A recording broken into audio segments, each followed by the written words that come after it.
Ouais, bonjour. Voilà, Lelo Ezali, matinée politique organisée par le CG Kabouya. Nous sommes de la fondation Maman Angèle Pumbu, FOMAM en sigle. Dans Ndenge Tolobi Kenalisanga, Tokolonga, Msapimoko Sokola Kelongite. Alors, Maman Azawana a soutenir le chef de l'État dans la vision. Et nous aussi, nous sommes derrière Maman Angèle pour soutenir le chef de l'État dans la vision. Ainsi, Fondation Mobimba, il y a Angèle Pumbu, donc tous très brillant et puis très fort, très mobilisé pour la journée à l'élo où le CG Kabouya a organisé. FOMAM viva! Viva! FOMAM viva! Viva! FOMAM viva! Viva! Viva! Viva! Fondation Maman Angèle Pumbu Nalisanga Ndeto Kolonga Musapi Moko et Sokola Kelongite. Voilà, c'est comme on a vu la fondation Maman Angèle pour préparer déjà journée au la matinale to oyeka ngulu. On a reçu déjà par réunion on a pas arrivé na bino à to oyeka Bon, à savoir que fondation est dans la base. Il faudrait d'abord la base dans la bien assise parce qu'on ne peut pas faire les choses Yagoya Kakabouiske non. C'est bien préparé, bien motivé, nous monitorer vraiment qu'on représente les lots. Ok, information il y a matinale bon, information à matinée, il y a 2 jours passés. Donc, information de Bimara, coordination Bimisa qui information, il y a un autre qui répond. Il y a 2 jours passés, mais on dit que déjà qu'on prépare. La préparation, la préparation de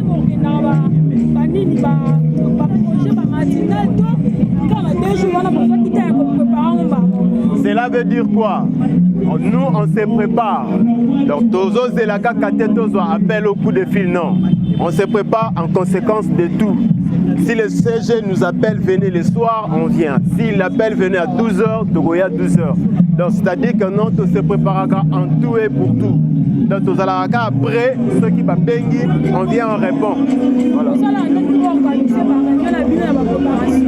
Nous aurons la mobilisation, sensibilisation dans le quartier, pour inviter nos adhérents, pour comme ça, nos adhérents dans le quartier fondation. Ceux qui vont s'adhérer, nous allons avoir une réunion chaque semaine. On se réunit dans la base de pour faire cette information qui est possible. Voilà.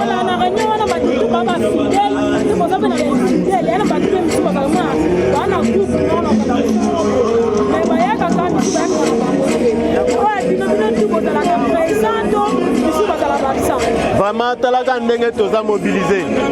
Et pas la biso échec et la raté. Donc, bolingo ya kozala na lisanga, ne sala que tozala toujours présent. Merci.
merci. Gouvernement RDC a récupéré une fondation en désordre.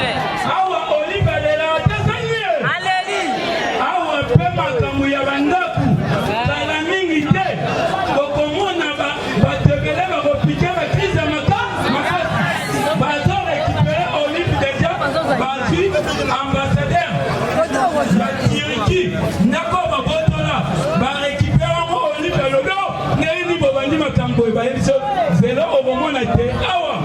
Biloko nyonso elete bozoki on bakozonga en deso. En deso. Bomba bomba bomba. Mukwa. Selemawe. Miyibi nyonso na prison. Biloko eze beleme tomoni sejene te. Ba prison ba ye baza ebele totika ba prison mususu. Mwana buta komi be. Fachibe. Na milite oyo ni kopa oyo zo salema. Nazo yebisa bino na Syrie. Oya komisi Syrie makasi. Ezali ka bui politique na makazembe. Topo kayana ma. Toke akende libe. Ye wana ndazo memali muburu na mboka. To sambela nzamba sala. Syrie kota na mai. Akufo libela. Tetala. République tigala kaka moko. Tada. Na lobi boye. Na lobi République tigala kaka moko. Otozolo bana kombo ya États-Unis d'Amérique des superpuissances. Ozo soutenir biso. Oye chebiso maboko. Oye vandisi sona ngwende. Oye vandisi fachipe. Kabila kufolibe. Akota na ma. Azu minere na biso nyoso. Apesi yango Syrie. Apesi yango IRSS. Apesi yango bamboka nyoso Corée. Yango bakomi makasi. Yango bakomi kovimba. Bakomi koganga. Lelo oyo. Na lobi to sambela. Nzamba kofondre bango bakonde na ma. Fachipe. Nasuki wana. Merci beaucoup. UDPS viva. Ok, Toyokana. Nasengi ba président ya parlement debout, bokota na makambo ya libanda te, bopesa makambo nde ya biso awa. UDPS vivant. Merci combattants et combattants bopanga slogan na betera debout na kita. Sona lobby UDPS au pouvoir aujourd'hui, bozong sojo. Sona lobby UDPS au pouvoir demain, bozong side. Sona lobby UDPS au pouvoir éternel, bozong sete. To banda siko. UDPS au pouvoir aujourd'hui. IDPS au pouvoir chaud. IDPS au pouvoir de. IDPS au pouvoir de. IDPS au pouvoir était. Beta maboko makasi pona Félix Antoine Tshisekedi Tshilombo. Combattantes et combattants, actualité ezali kodomine na yambo na parti na biso ezali oyo tobengi le secrétaire général oyo d'ici dans quelques heures, dans quelques jours owa azoni ya Tamatambe na la province orientale et la Kasai orientale précisément na Mbujimayi azokende na cadre ya redynamisation ya parti. Mais toki koloba owa il est au pouvoir aujourd'hui, il est au pouvoir demain, il est au pouvoir éternellement. Poto batela bokonzi na biso esengeli tozala bomo. Esengeli tozala bomo. Totika ba divergence, totika koinana, tozala soudé pona kobatela bokonzi na biso ti mokolo yesu masiya bozo. Banguna ba profiter na sima ya ba divergence na biso te ya ba division na biso te. To soutenir tata mokonzi ekolo, to pesa une majorité en 2023 oyo ko permettre tozala ba député be combattants et combattants na kosenga na bilelo komoko bolanda badongolo misu wana te. Verdict tombaki lobby par rapport ya ba ini ya peuple congolais. Ba soi-disant ote ba militaire parti sokolo parala na basi bolandi justice à lobby ba condamné bango 10 ans de prix. 10 ans de prix. C'est pour vous dire que na kati ya état des droits classe politique ezali te. Oza la muta IDPS, oza la muta lomuka soko buki mibe ko na makala e. Combattants et combattants na sengi na bino bomoko parce que nzamba tikela biso boli. Nzamba tikela biso boli. Kondo eche Tshisekedi reste mauvaise mémoire. Atika la biso boli. To combattre la bokonzio timu ko le simasia kozo. Ngala bino to kutani lobinza kolonza mbavate la bi. Obete la maman Denise Maboko. Obeta Maboko makasi to bengi maître Joël minute pour la korange to koloba essentiel. Ya liboso pour la biso. Toza ko informer pe kolobela. Comment la République démocratique du Congo a été récupérer l'actif naye na maboko la société Ventura. Yadan Gettler pourquoi? Puisque ba signateur ya contrat oyo bakenda kosalo bakobenga na français bradage ya sol na ba minéraux na biso au profit d'un individu au détriment ya Congo, au détriment ya peuple. Le Congo peut s'en féliciter à cause de la Lelo na Félix Tshisekedi Tshilombo Béton Aigle au pouvoir Tindenge Yeswakoya Neto Kosala remise et reprise d'Abomote et l'autre Yami Balé ba débat des droits puisque ba Congolais Msoubaza Kobanza révision à la constitution prolongation à mandat et ou na 5 et na 7 ans élection à gouverneur et ou indirect comme à direct les autres proposent suppression à Sénat pour économiser plus d'argent peut fonctionner dans assemblée ou parlement monocaméral les autres proposent beaucoup de réformes institutionnelles mais pour la opposition mingi tata oyo azeraka hotel awa na commune oyo na mususu oyo azeraka club ya football na kotoyo bakovanda bazangi eloko ya koloba lorsque basala débat proposant réforme institutionnelle or la constitution déjà corrégulée ba fonctionnalité de fonctionnement ba institution namboka quand vous proposez ba réformer ba institution en un mot bozolo banini non pas la révision constitutionnelle ne peut réformer institution que quand on touche na ba texte maire o eza corrégulé fonctionnement ba institution eza yé tata ozera ya hôtel o eza la côté courir à Samuel Eto'o qui a proposé cette révision Toyoki nangamba koto habité il faut dépolitiser CENI en dépolitisant la CENI la constitution institue CENI comme une institution d'appui à la démocratie qu'on dépolitise en lingi koloba to toucher constitution mais à cela et à la Noël Tchani et autres bongo soki mutoza la carte IDPS ou à au pouvoir ne peut pas se permettre de penser qu'un texte de loi est coquille qu'on touche. Voilà pourquoi pour nous ils ont peur et nous sommes prêts avec Fachi Béton na commandement il y a secrétaire général Nabiso Mwana Bouté Augustin Kabouya Ozali légalement statutairement régulièrement secrétaire général en dehors naye Mosusu Azate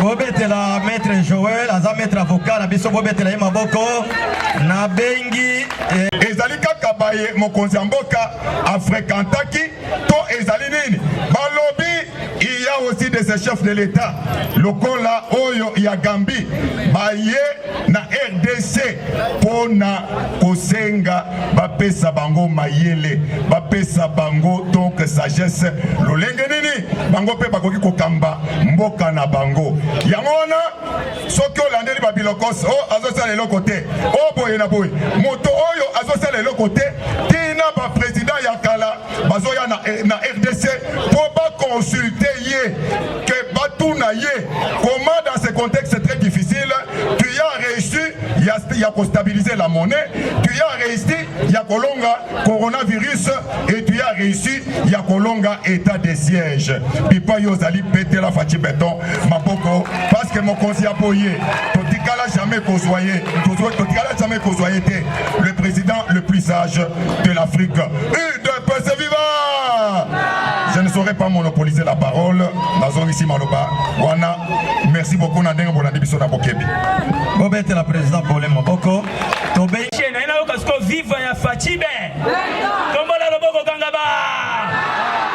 Naibisaki bino ke pouvoir otorozongisa lango Yesu Masi. Fachibe. Betela ba mama foma maboko makasi. Foma me viva. Foma me viva. Fachibe. Ba mama yo baza déterminé. Ba lobby faut accompagner Châtelet. Ba comprendre que ba fo mama lukuta ba continue à partir à IDPS. Oh yo to lo ba ke ba dokimune. Ba dongala melia le lo fufu ya kito. Lelo na komi na kata bureau climatisé bien cheap. Bon Augustin Kabou. No metele maboko makasi. IDPS viva. IDPS viva. Fachibe. Fachibe. Kambala na boko kangaba. Toko soutenir pouvoir oyo. Si mokolo yeso kosala nini. Merci beaucoup. Toko lobo kangaba. Fatinchwa. Fatinchwa. Fatinchwa. Nalo bato na bomba. Lelo na 6h35 na 6h30. Les États-Unis d'Amérique se décident à Tassanine. Alors bipona comment se développer il faut. Liboko ligonzi asi yasika. On va bengi na kombo ya constitution la français. Nalo bato na bomba. Ganga base. Des abisso. Mutu azo dirigeant mo kilmo balobi il faut constitution sika na kati yako. Yoko boya ngo tata nona. Mama nona. Na yebi sibino balinga te RDC faut changer constitution de. Mandat mo konzambo ko zolongwa de 5 faut comme de 14 fois renouvelable ande. Soto bo salimo kilina.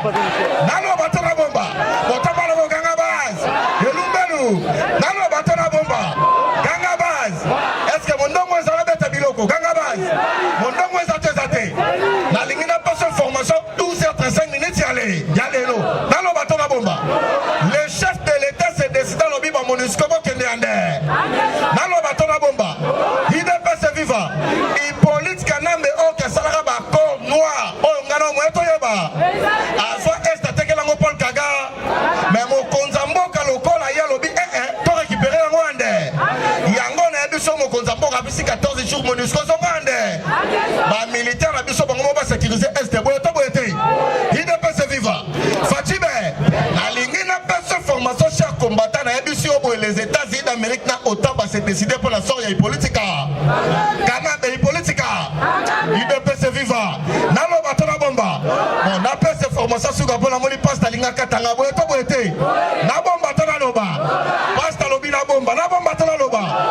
Les États-Unis ba signer acte de décès politique. Ba lobi lokolo tekaki iranium na Russie comité tiyo. Buka. Mabela bisotana. Na botole micro. Awa nazali na ba national. Cette information ya biso awa. Kopesa ya libanda te. Parce que bino koto bozo vivre te menga déjà na vivre yango. Na ebisaka batu soko boy Fati mais la Javel avant. Que toko ma 2023 po mikufela yo moko.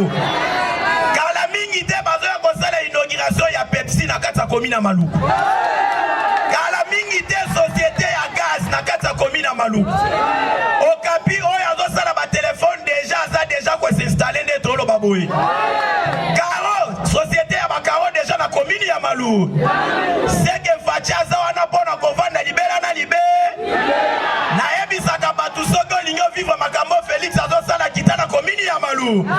Mais loko na senga ka komini ya Maluku eza dominé na bato PPRD na zanga moko ba ko bomanga. Parce que naza déjà recherché attendez na yaki na tinda message pour makambo ezoleka kuna désordre de l'équipe makasi. Faut mieux c'est ja sala descente pour bato bandi make IDPS eza na fa. C'est que ngamoko na zoko kate.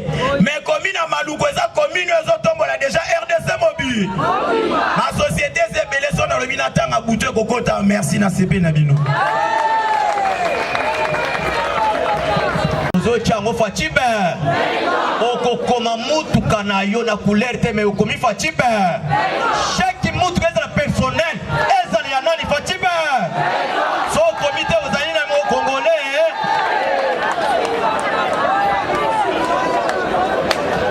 IDPS viva c'est passer à l'équipe par moi na 12 ans bureau d'âge so boinga okasibra na lobi ata mutuka na yo mwana na yo atindelaki yo na Londres il faut koma fachibe papa ya de nazaliao mutuka wana ekoti awa te bomonaka mutuka na biso wana bakoma fachi nzoto mo arisika ye moko na vile Kinshasa nani akondima ndenge wana et puis bakota bapia ye na mutuka wana chance mwana buta sunga na bana na ye bakota hôpital yango tolobi biso na pouvoir mutuka tosengi couleur te mais mutuka ezalaka na kombo fachibe so tomoni mutuka eleki oyo bakomi pakala tobwaki yo na bra tobwaki yo na yango ofungoli mbanga na prison e botika na yebisa bino bobimetela maboko na yebisa bino eske biso na pouvoir bakoko intimide biso na opposition kutu ba intimide biso te lisasi bazobeta boye na lobi lisasi kende kuna lisasi etosinga na opposition babeti gaze na lobi gaze kwenye wana gaze peto sikona pouvoir yoko sana nanga ngai yona tokozongisa esiko utaki sava wana se passer ali na lingina makisa ba mama boza ebele mais na ba parlementaire de kuna za pe na ba mama nazali cordon ya collectif de vérité passer ali boyoka nazo matisa jeune fille moko oyo alingaka kurange ndenge na sepelaka na kombo ya patience bokomona ye na kopesa 2 minutes ya pamba patience mata bobetela ye maboko bomoni mibali bali Fachibe bakolela na munoko ya mbo naza na ebele te 2 minutes kaka ya pamba me nalingaki naloba boye biso tosimbi maki na maboko na biso eza boye te tozo protéger maki keba ndenge oza wana oza na maki na maboko protéger maki quel que soit ba provocation maki oyo ozo protéger oyebi yango eza boye te inside aza mokie boye azokota na IDPS je crois 1000 fois IDPS soki alingi atelema inside kotelema sikoyo na koloba boye na oyo aza kodirige ville ya Kinshasa Gentini Ngobila na invité lisusu général Kasongo oyo azo dirige ville ya Kinshasa IDPS viva ba ADF baza kaka na STT baza na quartier 3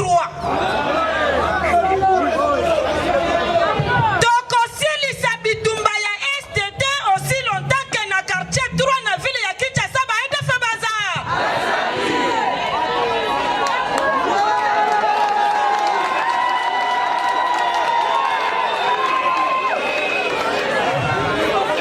bana ya Etienne wa Mulumba viva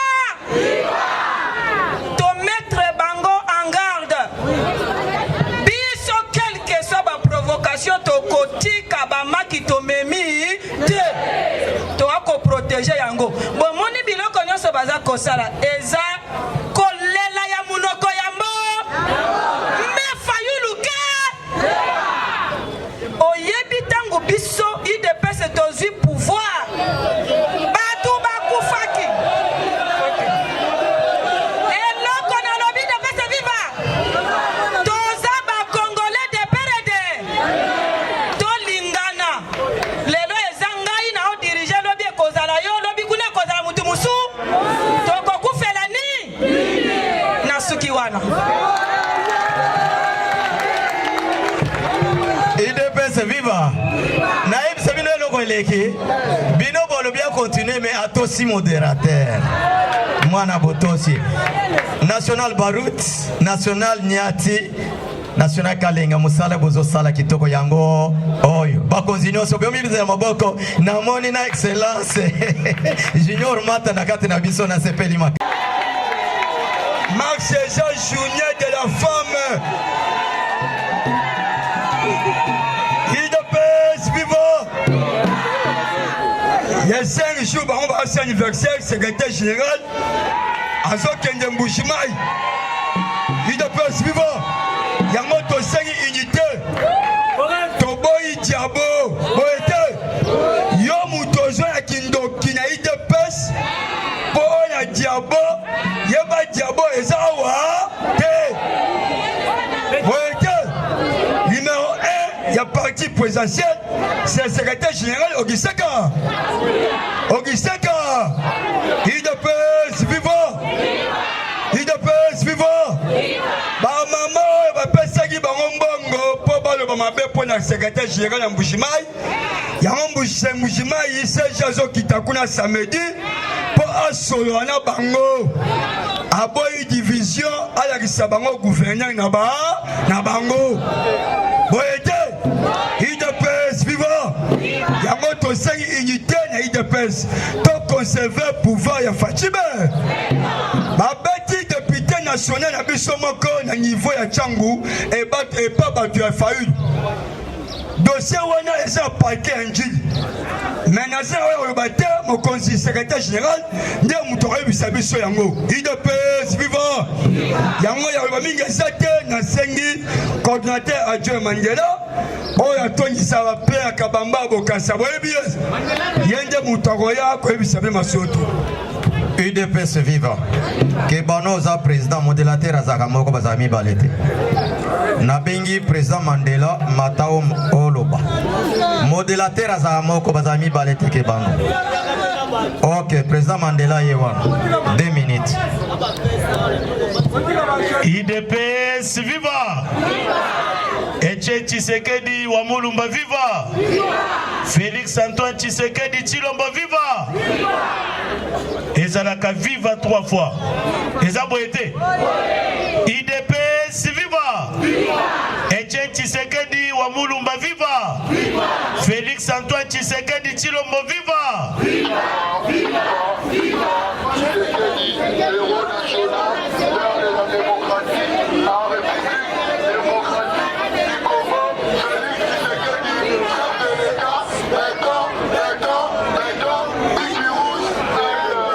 UDPS viva boyoki di progrès babeti yango propre ezalaka nde boye eza boye te lelo toye toyoka secrétaire général Augustin Ka aza na makambo oyo akoyebisa biso awa yango nde tozozela ye leka komata awa ayebisa biso makambo oyo abengiseli biso awa eza boye te me boyebi ke leri ya alobaka na minute oyo toyebi ke bampuku nyonso bakosala nini bakobatama eza boye te tolingi tobeta se te na eloko moko tozalaki na opposition pendant 37 ans tobangaki mutu te et lelo biso UDPS nous sommes au pouvoir un groupe d'individus bakobanda kosakana na biso te eza boye te. Comment expliquer un député national, un groupe d'individus va menacer Bamona Moutouté à la Tifiji à chef de l'État, toi il y a UDPS, il faut basani. Ba menacer, est-ce que c'est normal? Est-ce que dans l'opposition to banga ki bango? Mais comment na pouvoir bakoya ko bangi sebiso? Et to bendi bango matoi. Et to zo senga na ministre intérieur. Asale la pouvoir na ye. Eza boyete. Parce que bato babeti député national bakangaki bango na justice, ba juger bango, ba condamner bango. 10 ans de prison et comme lelo na tongo babimi na balabala. Toujours na quartier 3 wana. Babandi ko menacer bato kolanda ba combattre même na banda kuna bango. Mais cette fois-ci to ko tolérer le sous-souté. Eza boyete. Parce que dans l'opposition,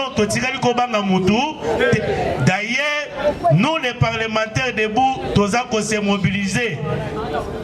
Tous avons négocié le parlement debout, na place dans le quartier 3. Ils ont été. Tous avons mis un drapeau à partir dans le quartier 3. Ils ont été. Merci pour Nanelo Nasuka, président Mandela, parlement debout et docteur Etienne Tshisekedi, croisement Bokassa Kabamba. Merci. Ok, bon mi bete la maboko bana mayele ya UDPS na pesi di Brooklyn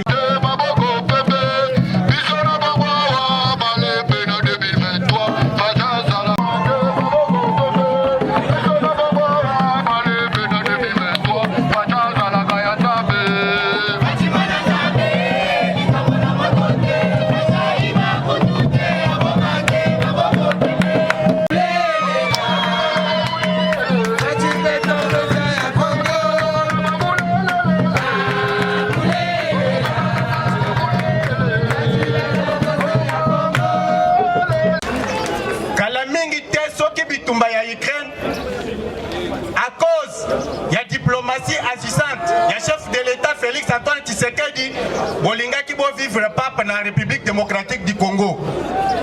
Mais eloko empêché eza kaka bitumba oyo ezoleka na Ukraine. Toyebisi na ba agitateur politique boye na colonel Denis Esanga atika kosakana na président de la République aza camarade na été. Colonel Denis Esanga babengi yete po asala alliance na mutu parce que toyebi yete aza pe na poids politique te po aloba keno régime na biso oyo eza mauvais koleka régime oyo eleka alobi yango aza na raison parce que baza lisusu na place ya koyibela te ntango babandaki koyiba yango wana babandaki kosepela alors lelo lokola baza bloqué bango bakosepela na régime ya Fati te bobetana Fati maboko makasi. Alors, le col à ma camarade Maza Ebele, Nana Bino to continuer prochainement. Comme on a le président Papi Mukendi, le président de tous les parlementaires, Oyo Ayebi Kolobana, pour se faire Bino Mikolo, je vous remercie. Ça va, Bassengi. Fatime! Ah, Fatime! Qui vivra vers? Betele Fatima Boko, Betele Fatima Boko. Doye matanga te, awa doye makambo ya politique. Matine politique doye matanga te. Kokanga loboko na lita mate. Oyebi potolia bien ezo senga kolongola basende denga toyebisaka bino. Pona kolia likayabu bien il faut kolongola basende sende zali ba coalition. Ya banani oyo. Comprenez mon émotion. Qui vive le fait? Donc il fallait tout longola biloko wana. Yoko kanisa tiki uti mandao non. To uti bino bozo tuna bilan. Bilan ozo tuna bilan. Kobuma coalition FCC kashi eza pete. Eza bilan monene combattant et combattante. Donc Fati to sali musala monene. Betana na maboko pana Fati beto, beta maboko. Yoso mona mutuaza na majorité na Assemblée nationale et na Sénat. A koti na kati ya ba Lyon a neutraliser bango. A neutraliser oyo azaki ti kabila batuna katiti ou bakubumba batu bakokufa batu bakokima Fati yeyo Fati beto yeyo betele Fati maboko betele Fati maboko. Likambo musu tozoloba bakomi wo likambo ya este état de siège et si la bino bon état de siège longwa et continuer kunande eza lokole moto aza na pota tonyate na pota ne sika to découvrir makambo ebele ndenge bokuyoki bachaki aérodrome cela veut dire aéroport ya moke oyo bastip wana oyo azalaki pembeni na biso ayibaka minere tongo poko pendant 18 ans personne azalaki koloba moto moko azalaki koloba azalaki te. Mais Fatia ye a l'habité état de siège inde état de siège inde masolo. Fatia lobby na kati état de siège nde sika to découvrir ba nani o ba bandaki ko sala cop ba kangi lobby ba oyo bazaki na coopération ADF mais aza congolais ADF. Ce qui état de siège ya kati to lingi to yeba ADF ya congolais. To lingi to yeba te. D'où biso tozana musala ebele combattant et combattante na ba quartier sika tozali pour tosala makamboy tosala politique ya IDPS il faut tosala majorité na Sénat na Assemblée na nyonso donc même na ba gouverneur IDPS vivant tozo senga même ba gouverneur bolanda idéologie Fati beto ya le peuple d'abord oyo nyonso azolanda vision chef de l'état te azali ko permettre c'est les aboité combattants qui sont pour voilà donc tozoya montoya ko se oteyi de pesa na pouvoir bozo sala nini eloko nini bozo sala nini na IDPS tozo sala puisque zele zaki mulai il faut to ziba d'abord libulu zaki mulai eza boité oui non toye matinée information c'est déjà ça ok tozali awa chef de l'état azali ko travailler mokonzi ya mboka aza na vision na ye ezali ke mutu nyonso ala Libanda vision na ye. Vision na ye ezali le peuple d'abord. Ezali système ya ko détruire mboka te ya koya olingi chef mais si maozo sala vision ya chef de l'état te.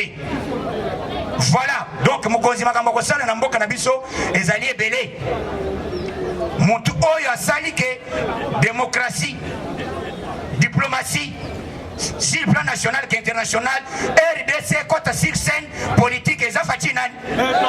Ah, pourquoi mettre ma côté combattre? Pourquoi mettre ma côté? Donc, Kobangate, tous allons toujours mobiliser, tous soutenir Mokozi, Bobangate, Makamwezali a bien Zoya. Donc, système Ezali a d'abord tous les cas. Merci beaucoup, Zamba Pambola, merci.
Je crois que lelo tozotobo la pota. Eza boto eza bote. Na tango bipai bazali bazolenga déjà. Akoloba nini kala mingi te tozo invité secrétaire général là. Mais avant cela nazo senga na ba journaliste. Ba o bazana ba micro botia déjà pour ba désinfecter avant de inviter secrétaire général.